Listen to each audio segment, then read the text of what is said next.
성경에 나타나는 우리가 성령이라고 할 때 많은 사람들이 성령 하나님 자체를 능력으로 이해하고 그 성령 하나님이 임재하시면 눈먼 자가 눈을 뜨게 되고 걷지 못하는 자가 걷게 되고 그 마음에 상처를 치유하는 분 정도로 이해하시는 분들이 굉장히 많습니다. 그런데 성령 하나님이 행하시는 가장 중요한 사역 중에 한 가지가 이 성령 하나님이 완전한 하나님이시기 때문에 성령 하나님의 가장 중요한 사역이 하나님과 예수님과의 그 관계의 친밀함을 이어가게 하시는 분이 바로 성령 하나님이세요.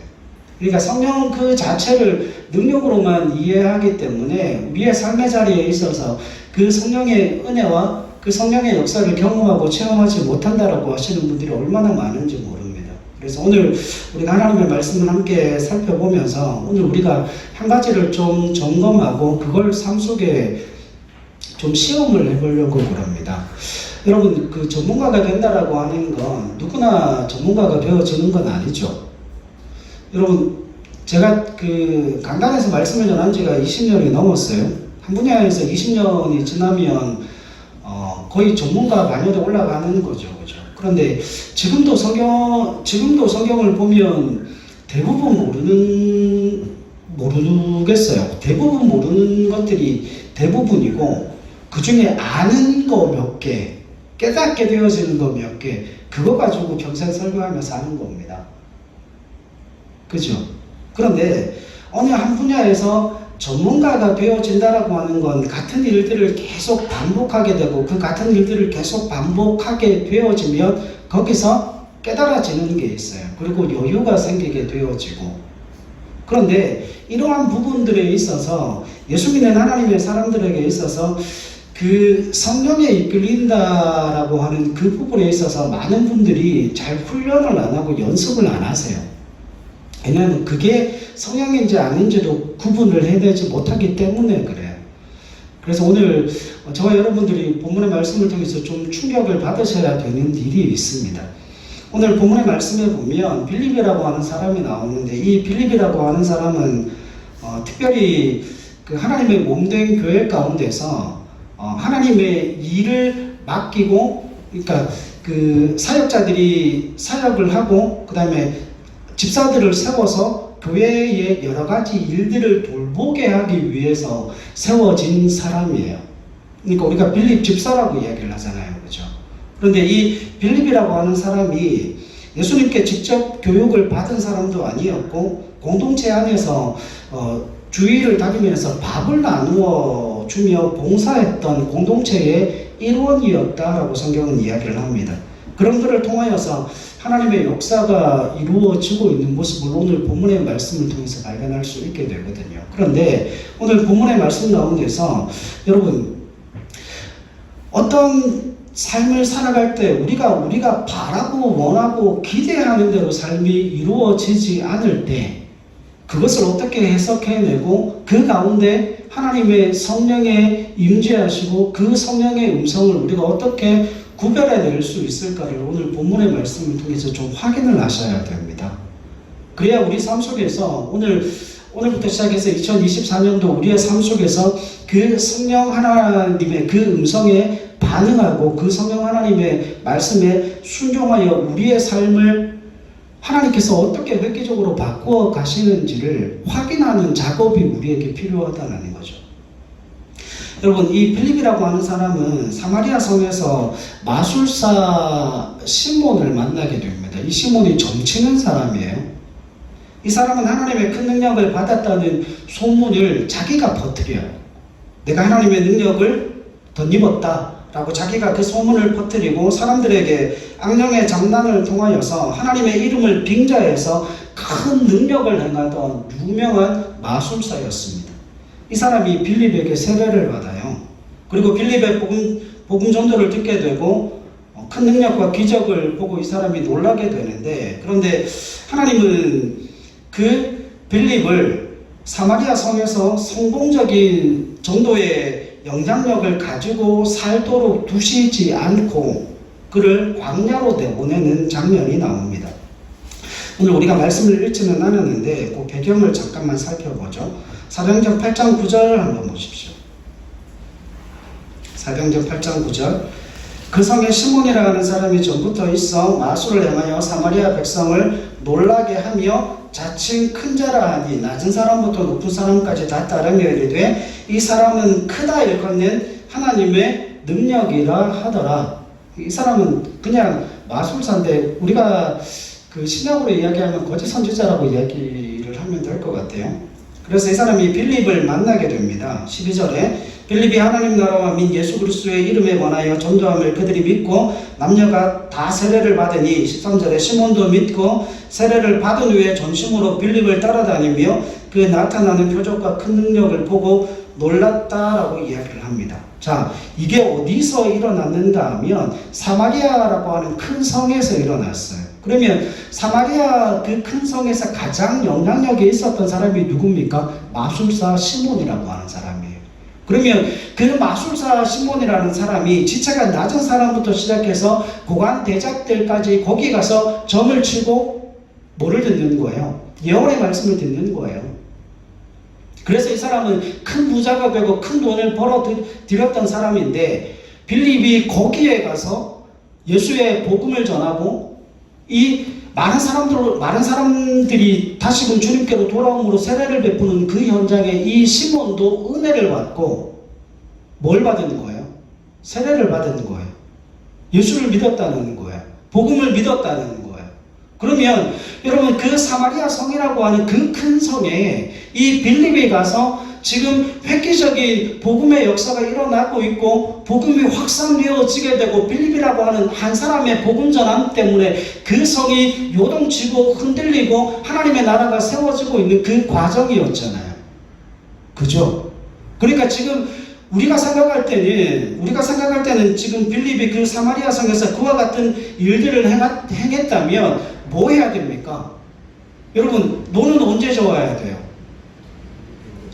그렇죠. 물 들어올 때 또 줘야죠. 계속해서 더 큰 은혜의 역사를 일으키고 더 큰 하나님의 역사를 기대할 수 있는 그 상황 가운데 갑자기 느닷없이 오늘 26절의 말씀이 주어지고 있어요. 26절 말씀 같이 한번 보시죠. 시작. 주의 사자가 빌립에게 말하여 이르되 일어나서 남쪽으로 향하여 예루살렘에서 가사로 내려가는 길까지 가라 하니 그 길은 광야라. 지금 보세요. 여기서 주의 사자는 누구를 가리킵니까? 성령을 가리키시는 거예요. 빌립은 사마리아에서 큰 부흥을 성공적으로 이루었어요. 그리고 계속적으로 더 큰 부흥의 역사를 기대할 수 있는 그 상황 가운데 빌립이 사마리아를 떠나서 어디로 갑니까? 광야로 내몰려고 합니다. 여러분, 빌립은 이 광야로 가고 싶어 간 게 아니에요. 빌립은 지금 사마리아도 자기가 가고 싶어서 가는 게 아니에요. 계획을 세워서 사마리아에 가는 게 아니고 계획을 세워서 광야로 가는 게 아니고 그저 뭐에 떠밀려서요? 네, 주의 천사 성령에 떠밀려서 지금 사마리아까지 왔고 거기서 하나님의 복음의 역사가 일어나고 수많은 사람들이 세례를 받고 하나님의 교회가 이루어지고 있음에도 불구하고 거기서 큰 교회 수만 명의 교회를 담임하는 담임 목사가 되어질 수 있었음에도 불구하고 그걸 버리고 지금 어디로 가는 거예요? 광야로 내몰려 나가고 있다라고 하는 거죠. 여러분, 광야는 버려진 곳으로 일컬어지는 땅이에요. 거기는 버려진 땅이에요. 그 쓸모없이 보이는 그 땅으로 복음을 증거하도록 빌립이 부름을 받고 있습니다. 여러분 생각해 보세요. 거기 아무도 없어요. 거기 아무도 안 살아요. 풀 한 봉이 날 수 없고 물도 없고 거기는 사람이 살고 있는 곳이 아님에도 불구하고 그건 누구도 알아요? 사마리아 성에 있는 모든 사람들이 다 알아요. 빌립도 알고 있어요. 근데 아무도 없는 그곳에 주의 천사가 그를 보냅니다. 하나님이 그를 보내시는 거죠. 여기서 일어나서라고 하는 말이 과거형으로 쓰여 있고 가라는 말이 현재형으로 쓰여져 있어요. 자, 이게 무슨 이야기인가 하면 빌립이 앞으로도 지속적으로 뭘 하게 될 거예요? 여행을 하게 될 거라는 이야기. 빌립의 복음전파 사역이 성령의 인도를 따라 쉼없이 계속되어질 것을 성경이 단적으로 보여지고 있습니다. 여러분, 사마리아에서 사역을 한다면 더 큰 부흥의 역사를 경험할 수 있어요. 더 큰 하나님의 은혜를 경험할 수 있어요. 더 큰 교회를 이룰 수 있어요. 여러분 생각해 보세요. 10명이 있는 작은 교회가 좋겠습니까? 10만 명이 모여서 예배하는 교회가 좋겠습니까? 정직하게 대답하세요. 이건 여러분보다 저한테 물어야 되는 질문이죠. 제가 그 질문 하나님 앞에 드렸어요. 제가 그 질문을 받고 하나님 앞에 대답을 했어요. 하나님, 제가 2년 전, 3년 전에는 당연히 10만 명이었죠. 지금은요. 10만 명도 아니고 10명도 아닙니다. 10만 명도 아니고 10명도 아니에요. 하나님이 기뻐하시는 한 사람의 교회면 족합니다. 제가 지금 거기에 도전하고 있어요. 여러분, 광야는 버려진 땅인데 빌립이 그 땅으로 보내졌다라고 하는 것은 얼마든지 이 빌립은 10만 명의 교회의 담임 목사로 사역할 수 있는 그 모든 환경이 만들어져 있는 상황 가운데 그걸 버리고 간 거예요. 무엇이 있었기 때문에? 주님의 말씀이 있었기 때문에. 여러분, 그가 아무런 영향력을 발휘할 수 없는 땅으로 보내졌다는 의미를 가지고 있습니다. 27절을 한번 보시죠. 일어나 가서 보니 에디오피아 사람 곧 에디오피아 여왕 간다게의 모든 국고를 맡은 관리인 네시가 예배하러 예루살렘에 왔다가 돌아가는 길이었다라고 성경은 말씀하고 있습니다. 자, 27절에 보면 빌립이 순종하여 광야로 나가죠. 그러면 빌립을 하나님께서 10만 명을 단임 목회할 수 있는 그 10만 명의 교회를 이룰 수 있는 사람들 틈바구니에 놓아두지 아니하시고 아무도 없는 그 어떤 영향력도 발휘할 수 없는 광야로 내몰아 가신 이유가 뭐죠? 누구를 만나게 하시기 위함이에요? 왜? 그 내시한 사람을 만나게 하시기 위해서 하나님은 그 10만 명의 교회를 마다하고 그를 어디로 보내시는 거예요? 광야로 보내시는 거예요.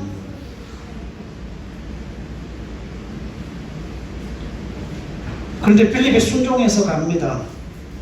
이해할 수 없는 사람이죠. 그럼에도 순종해서 가요.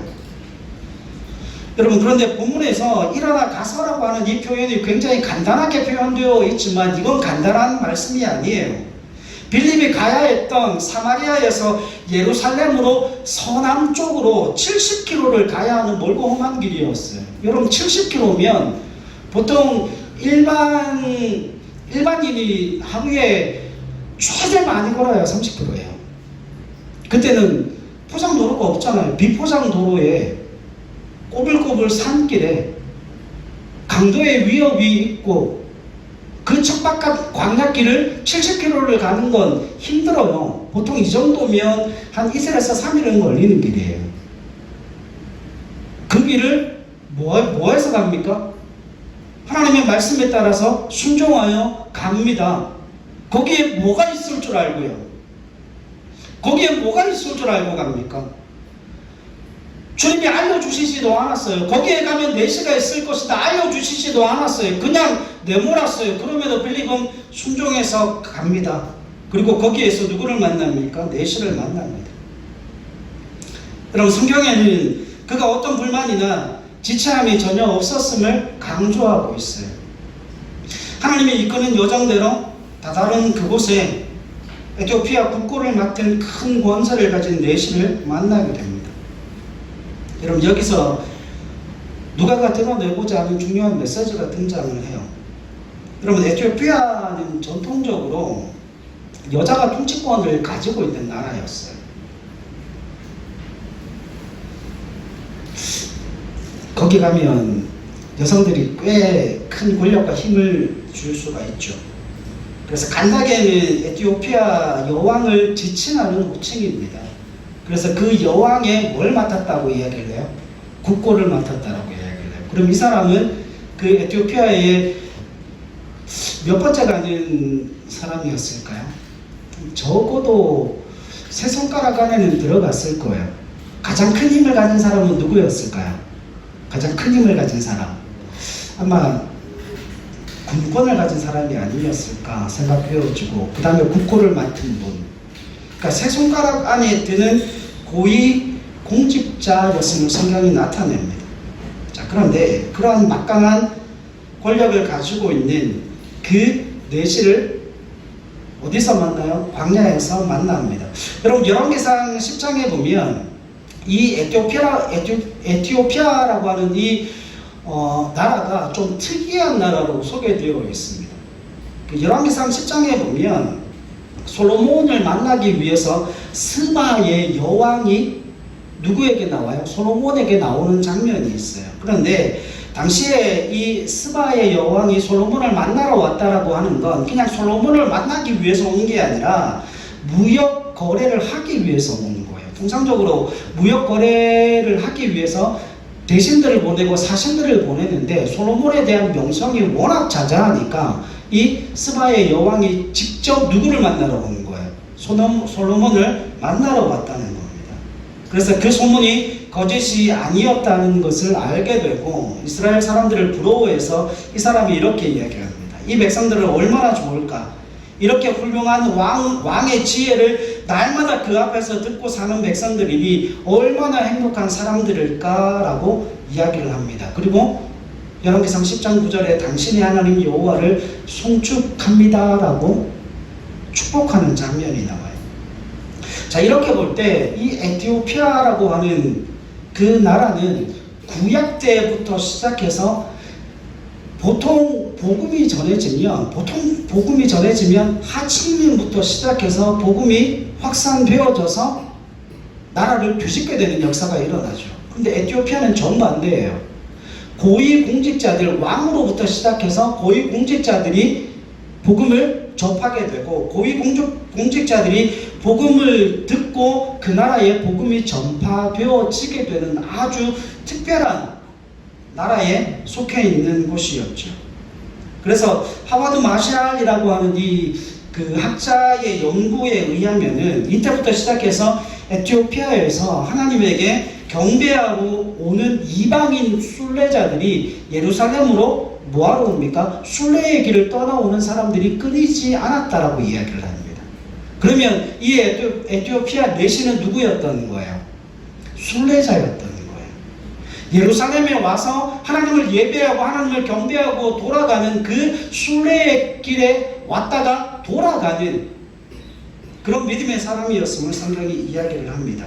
자, 그런데 그 순례의 여정에서 이 내시가 누구를 만나요? 빌립을 만나죠. 근데 내시가 빌립을 만나는 게 아니고 빌립이 내시를 찾아갔다라고 성경은 이야기를 합니다. 그래서 29절 보세요. 성령이 빌립더러 이르되 이 수레로 가까이 나아가라 하니까 30절 같이 읽습니다. 시작. 빌립이 달려가서 선지자 이사야의 글 읽는 것을 듣고 말하되 읽는 것을 깨닫느냐. 자, 여러분 쳐보세요. 이 내시가 수레를 타고 가면서 성경을 읽어요. 근데 성경을 눈으로 읽는 게 아니고 그 당시에 유대인들의 전통에 의하면 하나님의 말씀은 반드시 어떻게 읽어야 돼요? 소리내서 읽어야 되는 거예요. 그래서 이 에티오피아 내시가 성경을 펴서 이사야서를 어떻게 읽고 있었다는 거예요? 소리내서 읽고 있었어요. 그래서 성경이 뭐라고 그럽니까? 빌립이 달려가서 선지자 이사야의 글 읽는 것을 들었다라고 이야기를 하죠. 그래서 그 본문이 이 내시가 이사야서를 읽고 있구나. 그러니까 궁금증이 생긴 거죠. 네가 지금 읽고 있는 그 말씀을 이해하겠느냐라고 물으니까 이해를 못합니다. 이해할 수가 없죠. 대답하되 지도해주는 사람이 없으니 어찌 깨달을 수 있느냐 하고 빌립을 청하여 수레에 올라 같이 뭐합니까? 그 말씀을 읽고 그 말씀에 대해서 이야기를 나누는 장면이 나와요. 자, 그러고 난 다음에 여러분, 빌립은 내시가 읽은 그 말씀을 풀어서 깨닫게 하고 내시의 청에 의해서 그를 세례를 주게 돼요. 근데 여기에서도 여기에서도 좀 특별한 하나님의 은혜의 역사가 나타납니다. 여러분, 세례를 마치고 둘이 물에서 올라왔을 때에 주의 영이 빌립을 이끌어냅니다. 그리고 성경 한번 보시죠. 38절 말씀 한번 보세요. 38절로 40절 시작. 이에 명하여 수레를 멈추고 빌립과 내시가 둘 다 물에 내려가 빌립이 세례를 베풀고 둘이 물에서 올라올새 주의 영이 빌립을 이끌어 간지라. 내시는 기쁘게 길을 가므로 그를 다시 보지 못하니라. 빌립은 아소도에 나타나 여러 성을 지나다니며 복음을 전하고 가이사라에 이르니라. 아멘. 여러분, 지금 세례를 그때는 침례였죠, 그죠? 물이 있어서 침례를 하고 물에서 올라오고 난 이후에 아니 하나님이 얼마나 급하셨었으면 성경에 표현하기를 둘이 물에서 올라올 때 주의 영이 빌립을 이끌어 갔다라고 이야기를 합니다. 근데 이 이끌어 갔다라는 이끌다라고 하는 이 말이 그냥 뭐 조심스럽게 데리고 나와서 인도에 갔다는 그 이야기가 아니라 독수리가 하늘에서부터 날개를 펴고 있다가 먹잇감을 발견해서 땅으로 내려올 때는 어떻게 내려와요? 날개를 펴고 있다가 날개를 확 접어서 완전히 가속력을 붙여서 그 먹이를 낚아채듯이 그렇게 하나님이 빌립을 낚아채 가셨다는 거예요. 인사를 나눌 틈도 없이 물에서 올라왔는데 물에서 올라오자 내시는 자신의 마차에 올라타고 빌립은 하나님의 영이 그를 낚아채듯이 그냥 그렇게 서로 각자의 길을 갔다라고 이야기를 해요. 여러분 생각해 보세요. 빌립에게는 두 번의 기회가 주어졌어요. 사마리아 성에서 정말 10,000명, 20,000명, 100,000명의 성도를 하나님의 말씀에 꼴을 먹이는 100,000명의 담임 목사의 그 사역을 감당할 수 있는 기회가 있었고, 에티오피아 국고를 맡은 그 내시에게 세례를 베풀었다라고 하는 것, 그 에티오피아 국고를 맡은 내시를 따라가게 되면 어떤 일들이 일어날까요? 아마도 그곳에서 사마리아 성 거기와는 비교도 할 수 없을 만큼의 큰 교회를 이루어서 담임 목회를 했을 수도 있을 거예요. 여러분, 그 당시 에티오피아는 굉장히 부국강병을 이룬 나라였어요. 전 세계에서도 손꼽히는 나라였어요. 그런데 그 나라의 최고 고위공직자에게 세례를 베풀고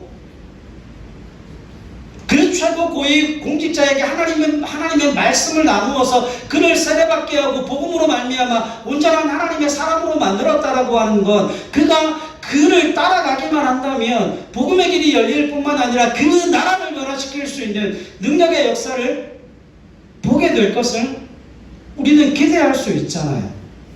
아니 따라가지. 왜 하나님은 또 그를 낚아채셔서 그 어떤 부탁도 하지 못하도록, 그리고 그 어떤 것도 기대하지 못하도록 하나님께서 냅다 그를 이끌어 가시는데 얼마나 급하셨던지 마치 독수리가 먹잇감을 채듯이 그렇게 낚아챘다라고 성경은 말씀을 하고 있는 겁니다. 주의 영에 의해 빌립이 이끌려가고 내시는 기쁘게 길을 갔죠. 그리고 그들은 다시 보지 못했다라고 성경은 말씀해요. 빌립은 아소도에 나타나 여러 성읍을 지나다니며 복음을 전하고 가이사라에 이르렀다라고 말씀을 합니다. 여러분, 여기에 정말 중요한 사실이 있어요. 지금 우리가 보고 있는 이 빌립의 그 복음의 여정을 보게 되면 빌립이 계획한 건 하나도 없잖아요, 그죠? 여러분, 빌립의 인생에 있어서 빌립이 처음부터 사마리아로 간 게 아니거든요. 예루살렘 교회에 뭐가 있었어요? 7장에 보면 스데반이 죽죠. 그래서 그 스데반의 죽음을 통하여서 예루살렘 교회에 박해가 일어나요. 예루살렘 교회에 박해가 일어나서 사도들 외에, 몇 명의 사도들 외에 그 예수 믿는 하나님의 사람들이 그곳에서 뭐 할 수가 없어서, 신앙생활을 유지할 수가 없어서, 믿음을 지킬 수가 없어서 그 박해를 피해서 그냥 도망 나온 거예요. 어디로 도망 나온 거예요? 다 뿔뿔이 흩어져 있는 그 상황 가운데 빌립은 어디로 가는 거예요? 사마리아로 가는 거예요. 거기서 복음을 전했고, 그 복음이 불과 같은 은혜의 역사로 일어남을 통하여서 그 사마리아 성의 가장 유명한 마술사 시몬이라고 하는 사람을 하나님의 사람으로 변화시켜 놓았던 거죠. 그래서 거기서 더 큰 하나님의 역사를 기대하고 거기서 더 큰 하나님의 교회를 이룰 수 있었겠다. 우리는 그렇게 생각할 수 있지만 하나님의 뜻은 거기에 있지 않다라고 하는 거죠. 하나님의 뜻은 빌립으로 하여금 그곳에 남아 복음을 전하게 하시는 것이 아니라 에티오피아에 굽고 맡은 그 뇌시한 사람을 위해서 우리 눈에 그렇게 좋게 보였던 그 큰 교회의 담임 목사직을 버리고 어디로 가게 하시는 거예요? 그 한 사람을 위해 광야로 나가게 하시는 거예요. 그리고 그 광야에서 그 굽고 맡은 뇌시를 만나 세례를 베풀고 그가 또한 한 나라를 이끄는 영적인 지도자로 세워질 수 있는 그 기회가 있었음에도 불구하고 하나님은 그를 전혀 다른 곳으로 인도에 가시는 모습을 성경 속에서 발견할 수 있게 됩니다. 여러분, 빌립은 비전을 가졌다거나 선교 계획을 세웠다 하는 자신이 의도한 흔적이 전혀 성경 속에 나타나 있지 않습니다. 오직 성경이 빌립의 그 모든 가는 길 위에 드러나고 나타나는 것은 오직 주의 사자, 주의 영으로 표현되어지고 있는 하나님의 적극적인 개입밖에는 없었어요. 어느 길로 가라, 나아가라, 가까이 가라 등과 같이 구체적이고 섬세하게 그를 이끌어 인도하시는, 빌립의 인생을 인도하시는 그 하나님의 음성만이 있었을 뿐이에요. 여러분, 오늘 우리가 이 말씀을 함께 나누면서 하나님께 이걸 질문해야 돼요. 그와 같은 하나님의 음성이, 그와 같은 하나님의 은혜의 역사가 빌립에게만 선택적으로 주어지는 것인가? 깁니까? 아닙니까? 소년시대를 보니까 이 하던데 기여 아니요? 아닙니다. 그 빌립에게만 선택적으로 이루어지는 하나님의 역사가 아니라는 거예요. 우리가 그걸 자꾸 오해해야 합니다. 여러분, 이 빌립은 어떤 사람이에요?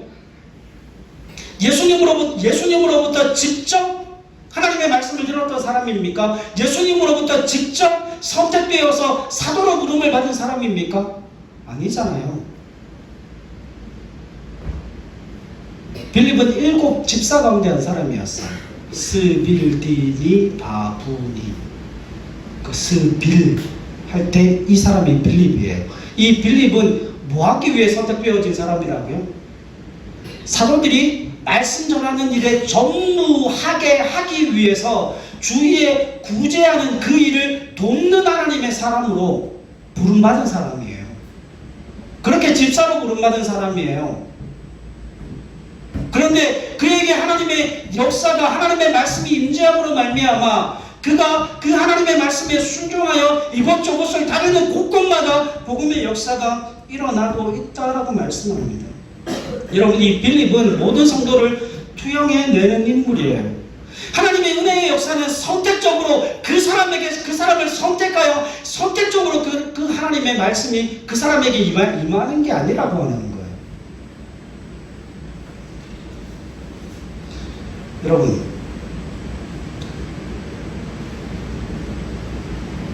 이게 우리를 얼마나 미치게 하는지 몰라요. 여러분, 스스로 자꾸 계획하고 의도해서 사는 인생이 아니라 하나님이 보내시고 말씀하시고 인도하여 이끌리는 그 하나님의 사람들의 삶을 하나님이 우리에게 원하신다라고 하는 거예요. 성경에 보면 여러분, 아브라함과 롯의 관한 이야기 알고 계시죠? 아브라함이 본토 친척 고향을 떠나올 때 누구를 데리고 옵니까? 롯을 데리고 와요. 아브라함이 롯을 데리고 온 이유는 한 가지입니다. 아브라함에게 뭐가 없었어요? 자식이 없었기 때문에 롯을 자기 양자로 삼아 자신에게 있는 모든 것을 물려주기 위해 그 롯을 함께 데리고 나오는 거예요.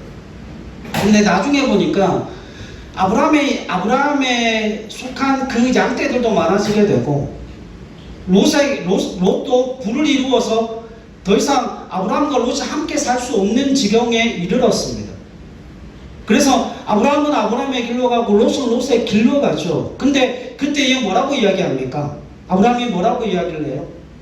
네가 먼저 선택해라. 네가 좌하면 나는 우할 것이고 네가 동으로 가면 나는 서로 갈 것이다. 그래서 롯이 자신의 눈을 들어 어디를 봅니까? 소돔과 고모라 땅을 보죠. 그 땅을 보니까 에덴 동산 같거든요. 그래서 자신의 눈을 들어 본 그 땅으로 가서 그는 멸망합니다. 결국 이스라엘의 철천지 원수인 모압과 암몬 족속이 그로부터 나오게 되는 역사가 일어나게 되죠.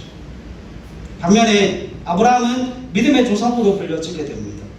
여러분, 함께 고향을 떠나 서로에게 힘이 되었던 이들이 똑같이 그렇게 나뉘어지는 그와 같은 삶의 모습에서 전혀 다른 성경의 기록이 남겨지게 되는데, 그 달라진 기록의 배경이 인생의 갈림길에 있어 그들이 어떤 선택을 내렸는가에 따라서 그의 인생이 갈렸다라고 하는 거예요. 여러분, 롯은 자기의 눈을 들어 결정을 합니다. 그런데 아브라함도 눈을 들어 결정을 했지만 그 아브라함의 결정에는 뭐가 있어요? 하나님의 말씀이 있었어요. 너는 눈을 들어. 거기에 그 말씀은 누가 주신 말씀이에요? 하나님이 아브라함에게 하신 말씀이에요. 아브라함은 하나님의 명령에 순종하여 나가는 하나님의 사람이었고, 롯은 자신의 미래의 전망을 자신이 결정하고 나가는 사람이었다라고 하는 거죠. 여러분, 롯은 자신의 의지대로, 아브라함은 하나님의 명령에 따르고 그의 삶을 살았던 사람이었기에 그 인생의 삶이 완전히 바뀌었다라고 성경은 이야기하고 있습니다. 자, 여기에서 우리가 한 가지 주목해서 볼 부분이 있어요.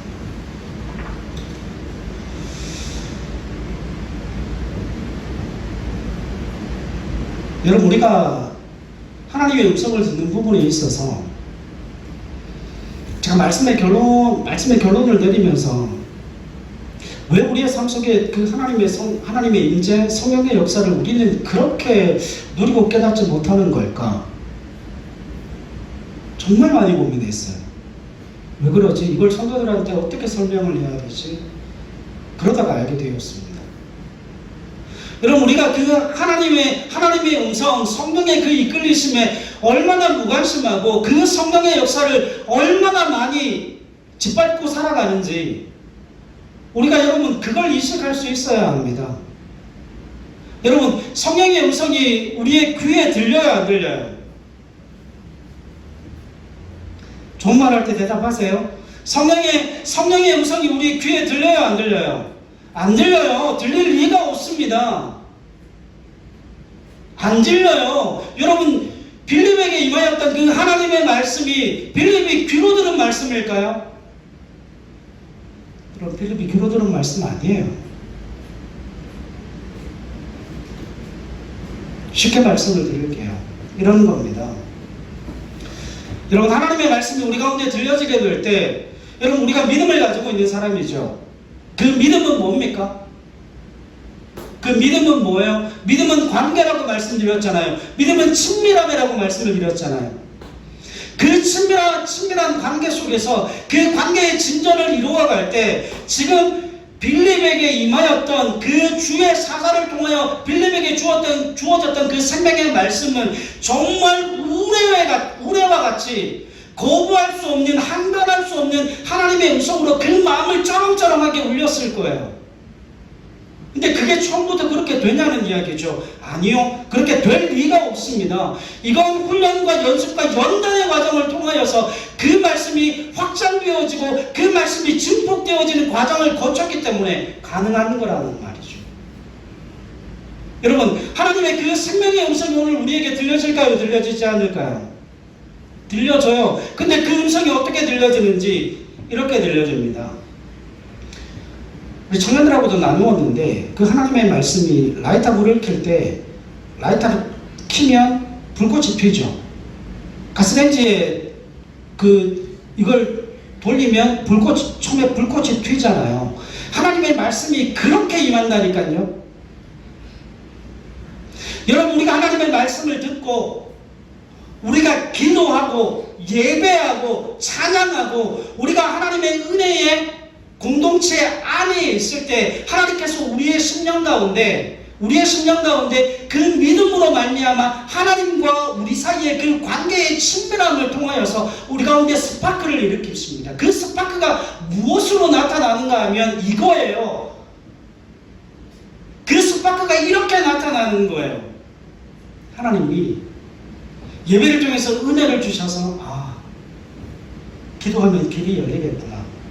그게 문득 마음을 스쳐가면서 기도해야지.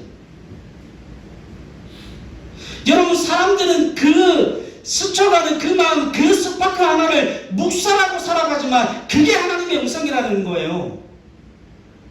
근데 우리는 그걸 자꾸 묵살시킵니다.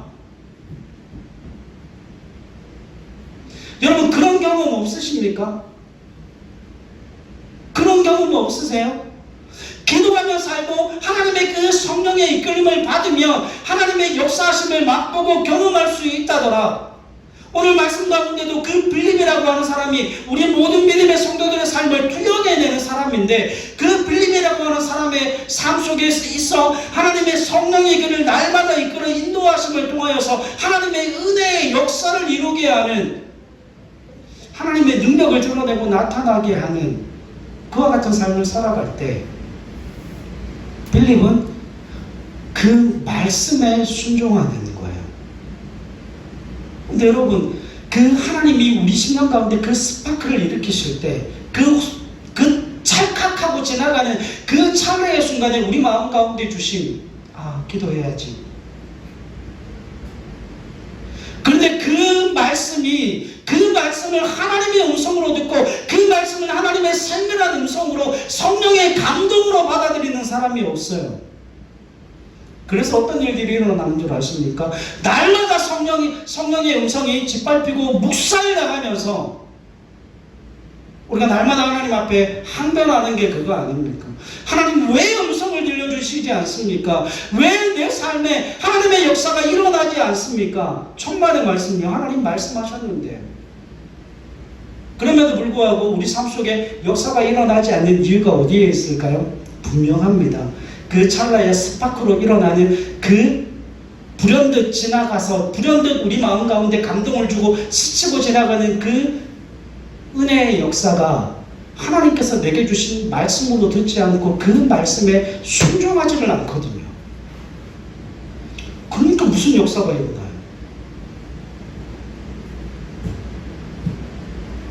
사랑하는 여러분, 헌금도 마찬가지고 기도도 마찬가지고 섬김도 마찬가지고 예배도 마찬가지예요. 여러분, 우리가 하나님 앞에 우리의 온 마음을 다 들여서 하나님 앞에 예배할 때 하나님께서 그렇게 불현듯 우리 마음 가운데 스파크를 일으키실 때 그 말씀이 하나님의 음성으로 들리셔야, 하나님의 음성으로 들리셔야 한다는 거예요. 그리고 그 세미한 음성이 사라지기 전에, 그 세미한 하나님의 성령의 감동이 사라지기 전에 순종하셔야 됩니다. 오늘 본문의 말씀 가운데 여러분, 빌립과 우리의 차이가 선명하게 드러나요. 그게 뭔 줄 아십니까? 주의 천사가, 주의 영이 누구에게 말할 때에, 빌립에게 말할 때에 빌립은 즉각적으로 순종해요. 우리는요 그 즉각적인 게 안 됩니다. 주님, 내가 지금 차를 타고 가고 있는데 지금 은혜를 주시면 어쩌자는 말입니까? 지금 기도하고 싶네. 아니, 지금 그 마음을 주시면 어떡합니까? 여기 버스인데, 아니, 이 차를 운전해 가고 있는데 지금 하나님 그 마음, 지금 주시지 말고 집에 도착하면 주십시오. 그래서 꼭 집에 가서 기도할게요. 교회 가서 기도할게요. 어디 가서 뭐 할게요. 그러는 순간에 그 성령의 감동이 온데간데 없이 사라져요. 여러분, 순종하지 않으면 하나님의 음성이 들려지지를 않습니다. 여러분, 생각해 보세요. 성령은 인격적인 분이세요. 성령은 인격적인 분이신데 성령이 우리 심령 가운데 스파크를 일으켜서 말씀을 주셨어요. 근데 우리가 그 말씀을 외면하면 성령이 말씀하실까요? 안 하실까요? 삐져서 말씀 안 하십니다. 제가 정확하게 표현을 드릴게요.